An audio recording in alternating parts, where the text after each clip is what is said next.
I was poor beyond poor. We were poor beyond poor. I didn't understand how poor I was. We were until I grew up. Then I realized, having seen my mother's tax return one year and seeing that she made $4,000 in a year, and there were like 6 of us, and I was like, how do you even do that? You know, but again, I learned that it was, again, the grace of God.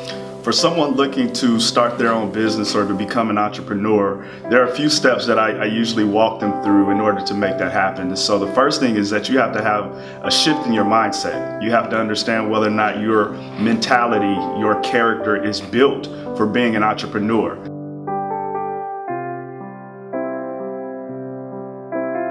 It seemed like 95% of the jail are African American males, which shocks me.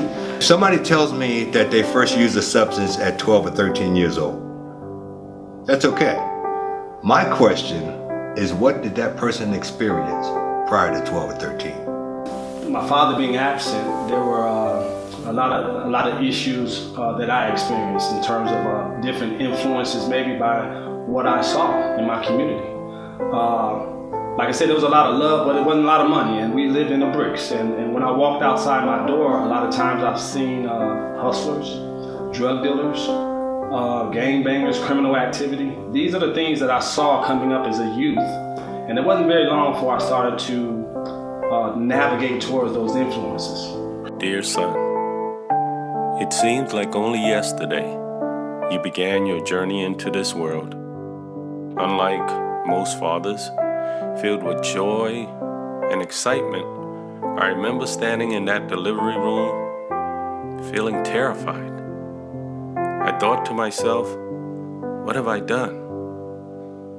Then suddenly the doctor asked, would you like to hold your son? Until that point, I'd never held a baby that tiny before. I couldn't say no, but I really didn't want to say yes. As I gently held you, the doctor said, lay his head upon your chest. Reluctantly, I did. Then instantly, the screeching screams and flow of tears came to a halt. It was like every sound, everything, and everyone in that room at that moment disappeared. I never wanted to let you go. It was in that moment that I realized this is now my life, my love, my purpose, and my responsibility.